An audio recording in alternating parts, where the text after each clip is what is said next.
My name's Ben. I'm a sound designer and composer working on Curse of Cards by Moonrune Games. Curse of Cards is a deck builder, dungeon crawler coming out in Q4 of 2026. In this video, I'm going to be making the underwater ambience for the exploration of the astral library. So first things first, we're going to do the obvious and record some bubbles.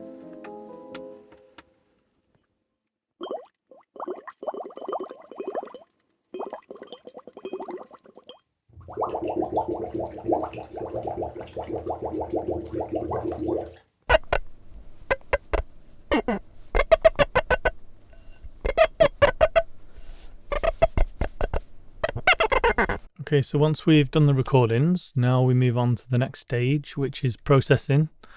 So the first thing, so here is the raw recording, no processing. Those bubbles. And then the next stage, for me, was to pitch them down.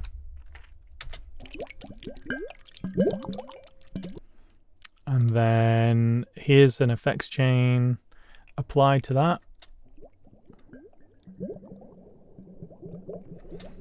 Okay, so we're getting something that's a lot more ambient. Just have a quick look what I've got going on in here. So filter out some of the higher sounds. So if we just, that's not being used anymore, I'll get rid of that. So here we go. So then filtered. Just giving that underwater vibe a bit more. Taming the low end a little bit. This is just spreading it left and right. Bit of movement. Ubermod, easily my favorite plugin. Sort of like takes taps and randomly pitches them up and down and moves them around and does all kinds of fun stuff.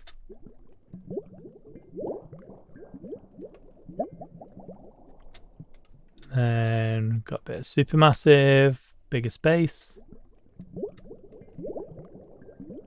and even more diffuse. I'm using Space Blender for this one, so I kind of like it's kind of goes ethereal pretty quick.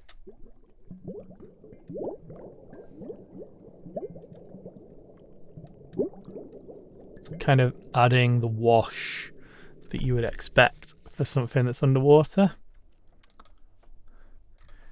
And I love sub-projects, so what? Yeah, and I love sub-projects, so what we've got now, I basically use it as a sort of soft, not destructive editing, obviously, because you can go in, but I like working on kind of making a decision and then working with that. It helps with all kinds of things. It helps with just loudness and processing you can do, can bring the volume down a lot, and it's just quicker to deal with it and then normalize it on an item level than to try and faff around with gain plugin or something, or hope that the plugins you're using have gain compensation in them. So what have we got going on in here? So this is just controlling a bit of noise, more supermassive, similar to what Ubermod is doing, but a bit more focused. It's got a frequency shifter and a delay, essentially. Okay. And then what have we got going up here? Way high pass.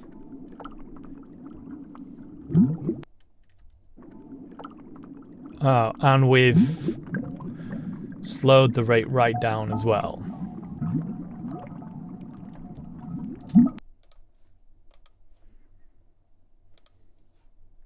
And now, so that's this item here, this layer. So this essentially is the completed ambience, and I was just looking inside this item.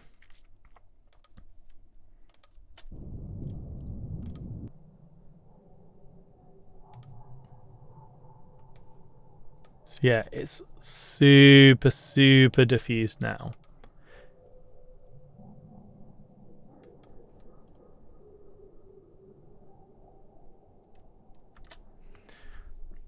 So it's really quiet in the mix, and to me it's just adding kind of atmospherics to the underwater experience.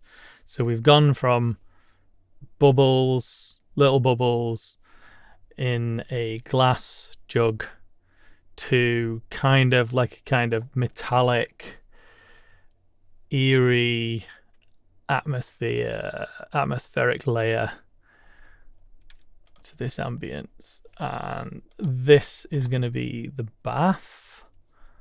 So let's see where we went with the bath. I mean, it's much the same sort of processing chain, really, as far as I remember. There's only one sub project to that one, so you can see it's been rate shifted down by like a quarter, so it's like a quarter of the speed of the original sample. So if I just take that back up to full speed and we can listen to it raw.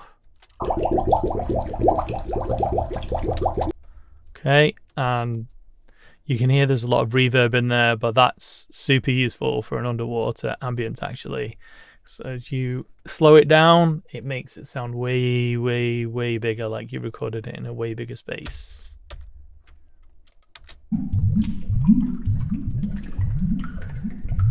Kind of sounds like it's in, yeah, sort of like a basement or something like that, which is kind of cool. Not quite what we're after. And let's see, yeah, just a similar stack of delays, reverb, EQ, you know, low pass, that sort of thing. And this is where we end up with that.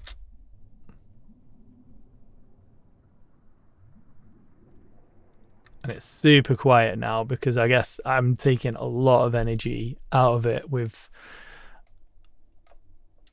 that. Let's go back. And this layer is here. Because here we go, we've gone down again, and like when you rate shifting stuff this much, you really are just sort of stretching all of the audio content out loads, and we're just left with this just that kind of in your ear ambience, which is kind of,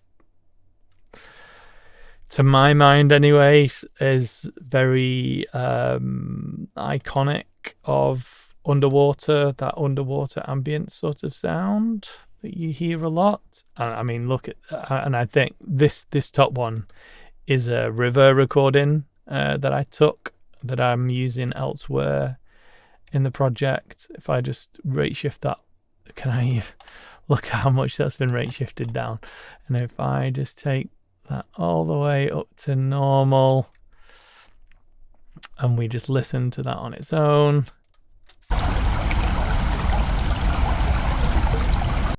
right, and we're essentially going to take all of that low content that's in there is basically going to go down too low to be useful or audible, and then when we rate shift it down, it's going to take all of those highs and it's going to stretch them all out, and we're just going to be left with this huge washy sound.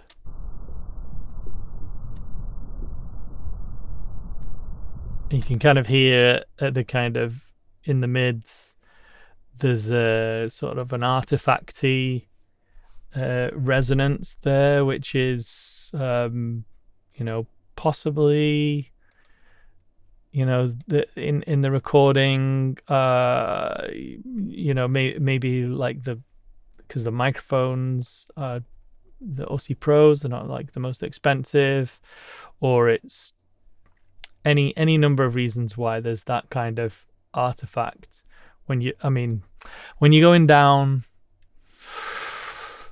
What is that mathematically? That's a lot. It's like 5 times 20 by 5, you get 100. Then times that by 10.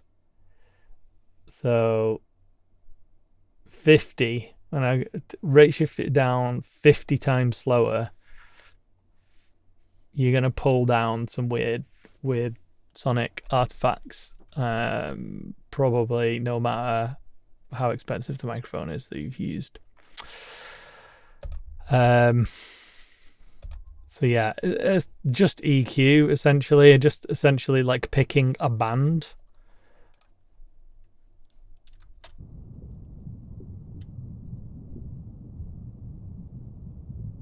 There you go. That's essentially just a rumble of being underwater to me. Then all together.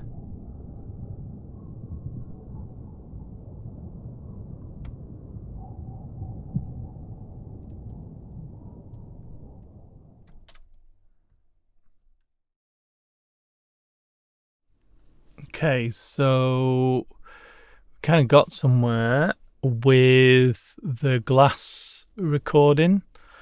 I've just kind of spaced it out here just to preview it, but the intention is to kind of render off all of these, probably mess with them a bit more, render them off, and pan them around inside the ambience kind of randomly. So that's where I've got this panning automation here happening, and that is previewing emulating. But here is where we're at.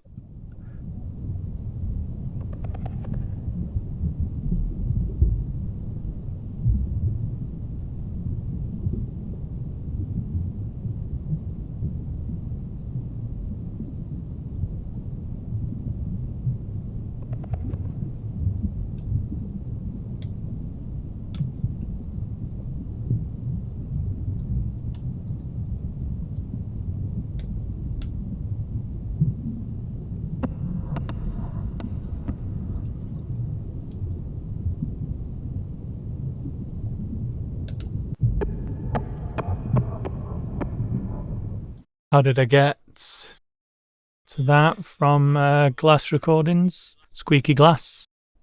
Let me just show you. So basically, here we have, I'm using a multi-band Pro MB as a denoiser and de-reverb. I've got them set to expander, both bands. They're both triggered by the same frequency range around about. It's just to tighten the sound up. It's a quick way of denoising a signal if it will work in that way.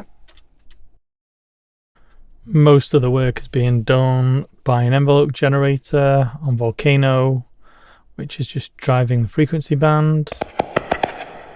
There you are. And this is just a bit of compression here with some clipping happening as well.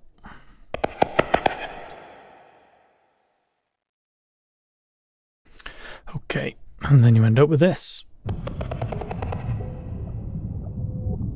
Yeah, that's it. So I'm pretty close to being finished with that now. So I'll probably work on it a bit more, tighten it up before putting it into the game engine.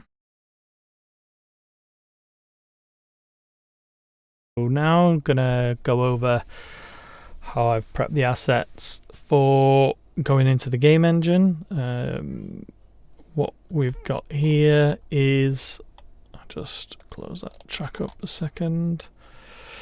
What we've got here is a group of one shots and a 2D ambience, which is just going to be a single looping ambience.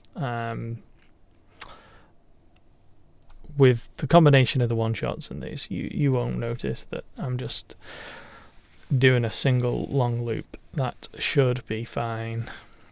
And there are other techniques we can use in Engine to make that much more natural sounding as well.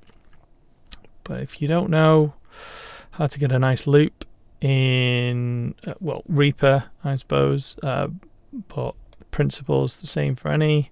So what we've got here is this is a smaller chunk of a much longer file, and what I've done is this actually is from here, chopped it, plonked it at the beginning there, got rid of any fade in or out because that's important. Well, you wouldn't enter a clip, a pop into the sound, a click, that was the word I was looking for. By doing that, you do have sort of the reverse of a click, which is a tiny gap of silence, that makes your loop more audible. So instead, what we have to do is find the zero crossing point. And what do I mean by that? We zoom into the sound wave. This is the line that represents zero pressure, neither positive nor negative, and it's where there's no acoustic energy. So therefore, no click can occur if we make a cut at that point. It's a bit trickier with a stereo file because obviously you've got two channels. Any multi-channel file, you're trying to look for the point at which in the sound file all of the channels are at the zero crossing point. There are actions available in the Reaper scripting environment, although I don't know if any would then compensate this item over here. So what I've been doing recently, until I just get bored of doing it and I just script it myself, and you can just slip the item along and you look at, obviously there's quite a lot of what looks like silence at that level, quite a decent gap at that particular point. But yeah, say you were over here, you zoom in, there's no zero crossing point, move it along, and while we're moving that along, it's also moving this item along because we've got both selected. So holding Alt and then dragging along slips the item. And once we're happy that both channels are in a suitable zero crossing point, that is our loop prepared. I've lost where the actual good zero crossing point is now. I'm just going to go through the undos. Reaper has probably infinite undos. Is that it? No, that looks like it might be it, or close to being it. There we go. That's the good point. Okay, so that's the loop prepped, and that loop is about 2 minutes in length, so it's going to be streamed in. I'm going to set that up for streaming because it's too large to be in memory. With the new hard drives now, it is possible to have everything streamed in. That is a thing, but we can talk about that in a bit.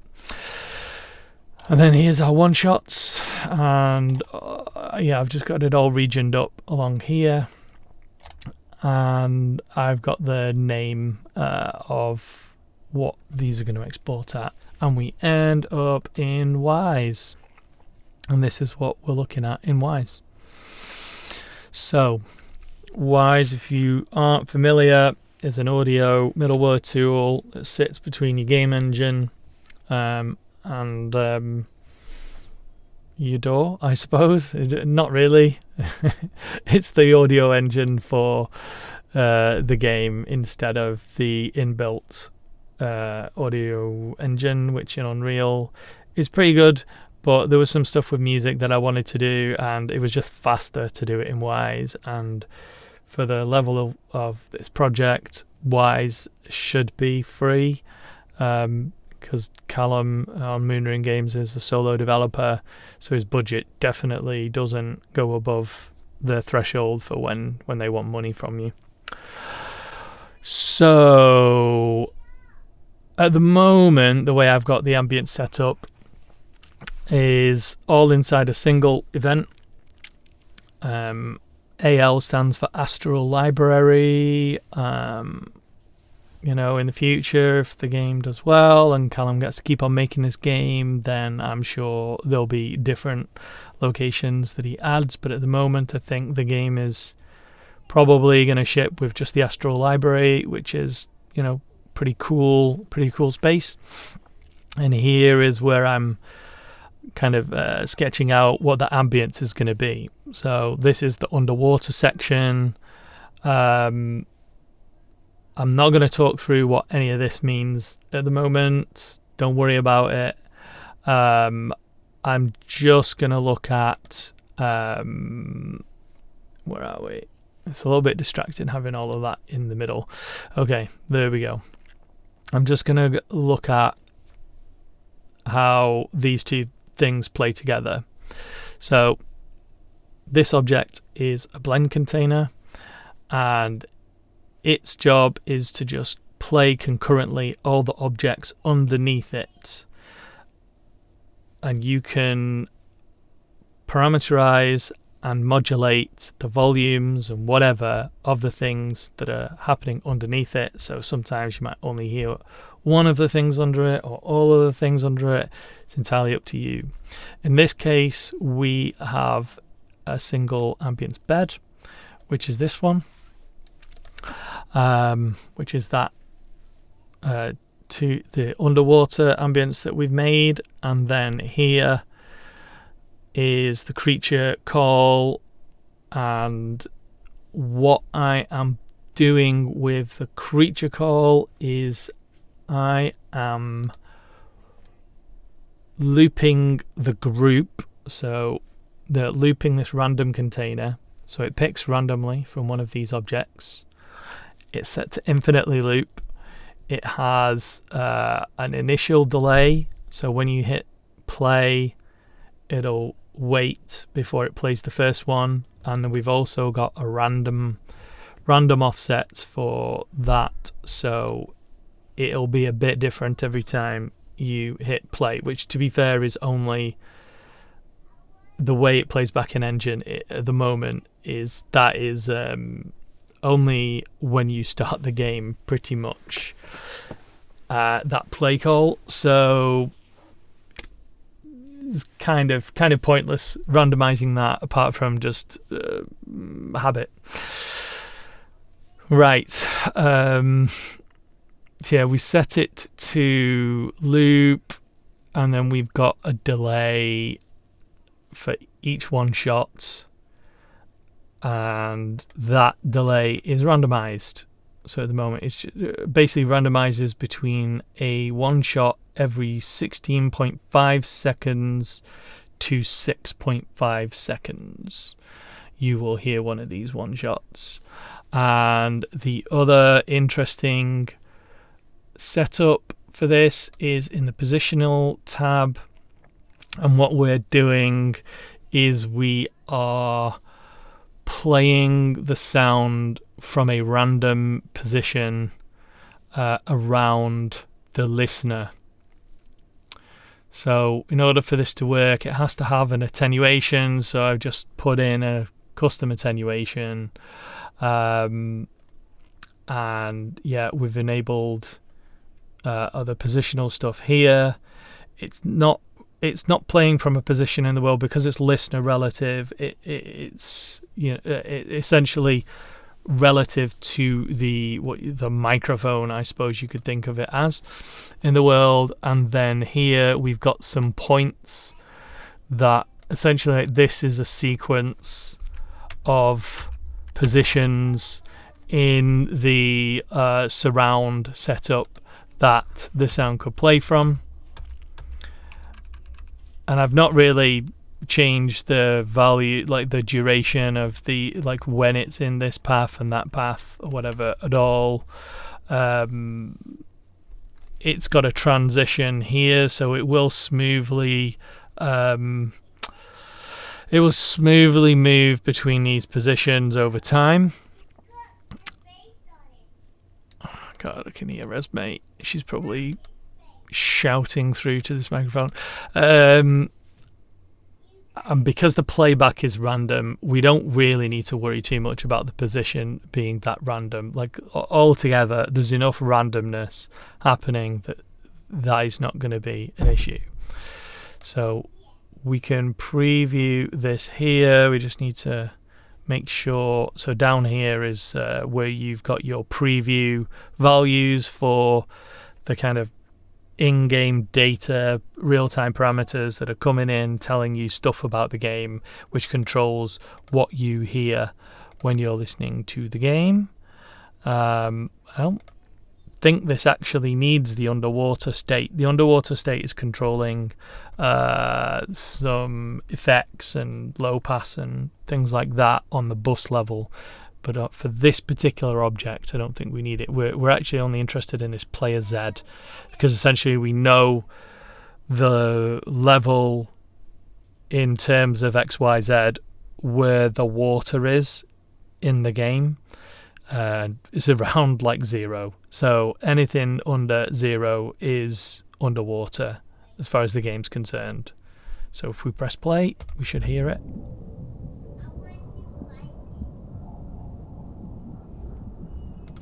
Obviously, it's mixed quite low because it's an ambience for the game. It's got to fit with other things, music, etc. It makes it a little tricky to hear in this preview, so I'll just bump it up so we can hear it.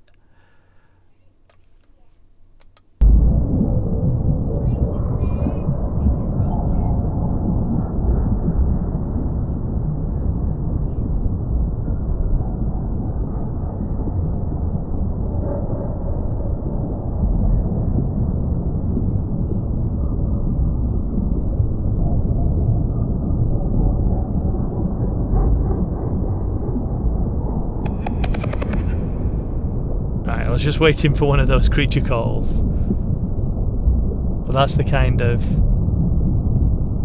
regularity you can expect.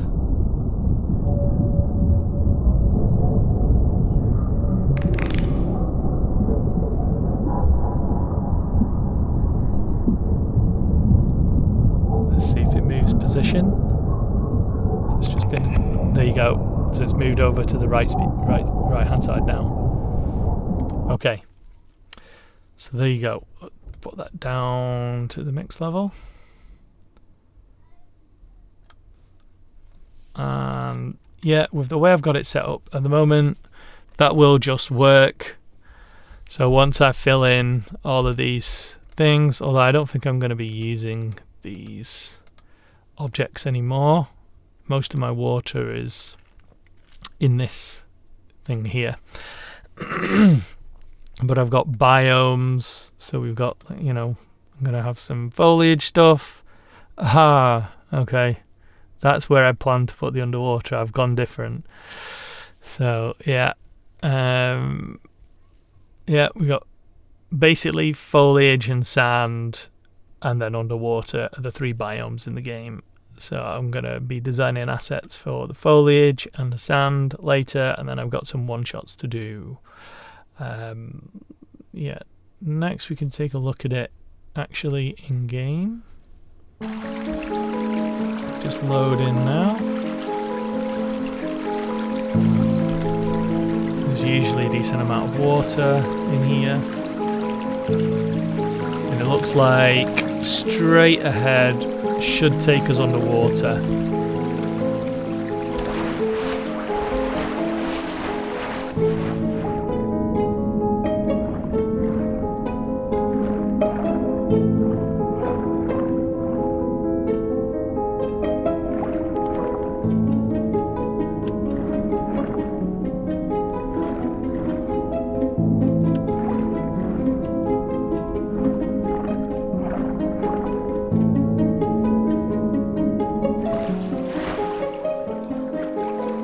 Oh, it thinks we're out of the water there.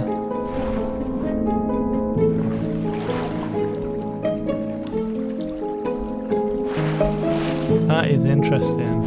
Why does it think we're out of the water?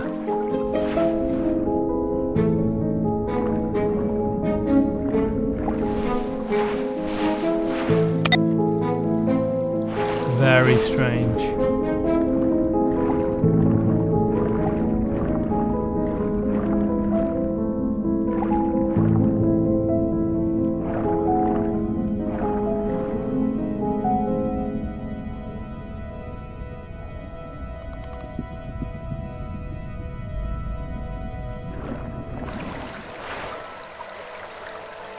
Okay, so next step, obviously as we went out of the water there, we go into the water, we need a good splash in and splash out, so that's what I'll be doing next, I think.